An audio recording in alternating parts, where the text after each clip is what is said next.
Hey, this is Mike from Mike Peer Money. I want to talk to you all today about the AI scare trade. This is February 2026, and this AI scare trade is something that's going around.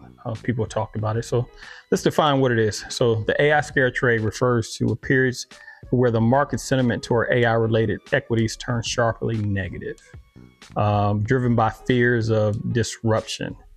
And so given that, we've seen that there have been several names, particularly within the software realm, that have been affected by AI. There are several reasons for it. So we're going to talk about those today. So the main reason is AI coming to replace a great deal of what the software companies are building in terms of their products. So let's give some examples. So Intuit, right? You can say that because you have AI generation, image tools, music tools, video tools, that there won't be as much need for the Adobe Creative Suite in terms of creating images, hiring staff to have graphic designers, because you can do some of this yourself.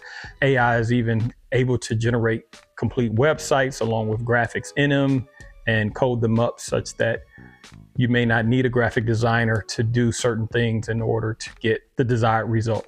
So given that, is the Adobe Creative Suite and other products within that realm that deals with the creatives that they use on a day-to-day basis, is there still going to be as much demand for those? And so as such, Adobe is down. So I think Adobe CRM, and I'll look at it in a second, they're down a lot off of their 52-week highs. So, but first, are some of the products out in the field, again, with the Adobe example, is the demand being decreased because of AI? In a larger context, are other companies also facing the same thing? Some of the products that they sell to the market, are they being threatened by AI?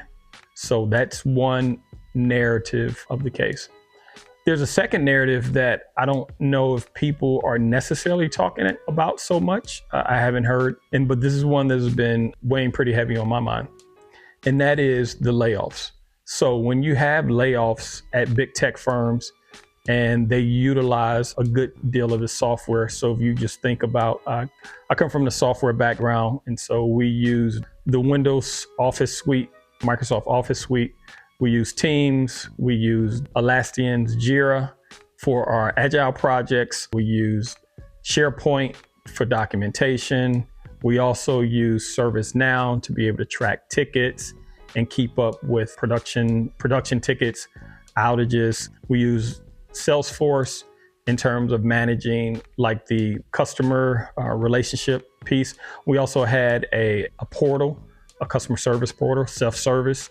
And so when I think about a lot of these tools that we utilize, specifically in my case, once they lay off a great deal of developers or people that actually utilize these services, will there be a need to keep as many licenses? And if there isn't, then layoffs is going to have an effect on that. At least that's my thesis. So that's another bear case thesis for this. The third is, and I've heard some people talk about this, is that multiple contraction. And what that is typically stocks in certain sectors, they trade for a multiple. And a multiple is just a factor of saying, what is the PE? So if you look at a PE for a particular company and then PEs within that particular industry, they have historical norms that they trade at, and sometimes certain industries trade at a higher PE than others. And so if these software stocks are being threatened, which they have been from a stock perspective, because again, a lot of these names are down 50% or more off their 52-week highs.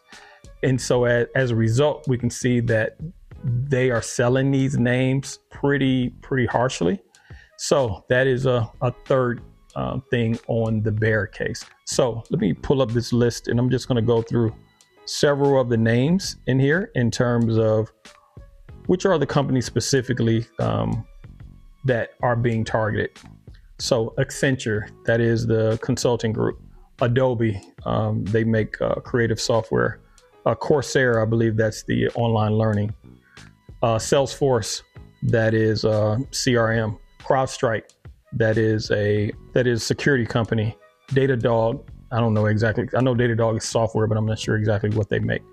HubSpot, I think they make the suite for dealing with social media and publishing things to social media.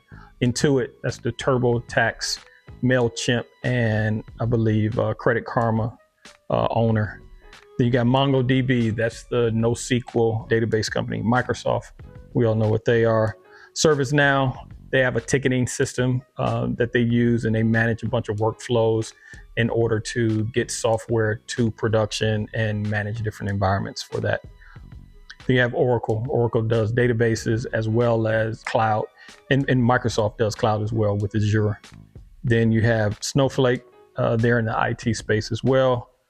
You have Team, which is Atlassian, Jira, Confluence, and then you have Workday, which is a human resource management pieces. So a lot of the corporations use Workday to manage their HR assets, payroll, benefits, and a host of other things.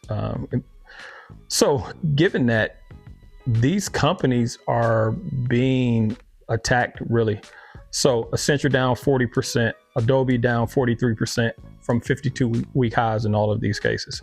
Salesforce down 42%, Datadog down 42%, HubSpot down 69%, Intuit down 53%, Microsoft down 28%, ServiceNow down 50%, Oracle down 57%, Atlassian down 74%, and then Workday down 50%.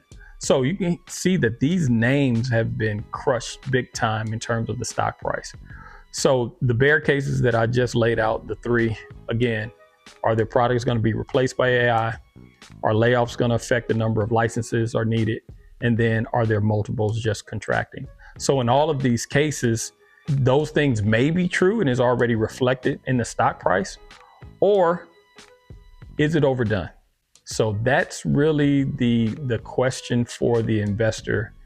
Is this AI scare trade? Is it real? Is it overdone? And if it's overdone, are there opportunities at this level? Laid out the bear case. Now let's go to the bull case. Bull case. If it is overdone, of these names that I mentioned, which of them are going to be able to survive and turn this around? Or let's just say that the numbers don't show up negatively when they report. So we're halfway, maybe a little bit more than half through the earnings season. So most of these companies have reported already. And so we probably got another 2.5 months or so before we're going to hear any numbers back, unless they do a pre-announcement in terms of their numbers. So given that, is Microsoft overdone? Is Intuit overdone? Is Salesforce.com overdone? Is Adobe? Have they sold these names off too aggressively? Is ServiceNow cheap at these levels? You can look at PEs for these, and I'll just give you the PE. Accenture is at a PE ratio of 17, a forward PE of 14. Adobe is at 15 PE with a forward PE of 9.8. Salesforce is at a 24 PE with a forward PE of 14. And so I could go on through this. And so some of these names, again, the PEs have come down again because the prices have been hit. However, in doing some of the research here, one thing that I found out was the analysis said that if these companies are going through a rough patch, revenues, we know that they're going through a rough patch already from a stock perspective. But if this actually starts to show up that their revenues are hit, how many of these companies actually make enough money and they have free cash flow, extra cash, to be able to either weather the storm, go back to the lab and start to integrate AI into their products, or come out with completely new products that incorporate AI into the marketplace such that they can open up new markets for their wares. So who in this list you think at this point, number one, that currently is oversold? Number two, they have enough money to weather the storm? And number three, this is a great buying opportunity. Now, the last thing on it being a great buying opportunity, that may be relative. It may be a great opportunity now. I can't say for certain for some of these names. It may be true for some, it may not be true for others. I don't know, but this is really where you all are going to have to do your research and find out. I just wanted to bring this to bear because there's just so much fear right now. And really the question is for the investor, is the fear warranted or is it overdone? Is it oversold market and there are opportunities here? I'll wrap it up there, and I thank you all for tuning in. And in the comments, I really would like to hear if there are some other parts of this thesis that I missed in terms of the case for it being a bear case, that the names are going down and it's justified, or if it's overdone and that there's an opportunity to buy some of these names at these prices or sometime in the future. Because again, we'll have to see how these earnings reports come up in the next couple quarters to see if this is true or not. So thank you for your time. This has been Mike for Mike Pair Money.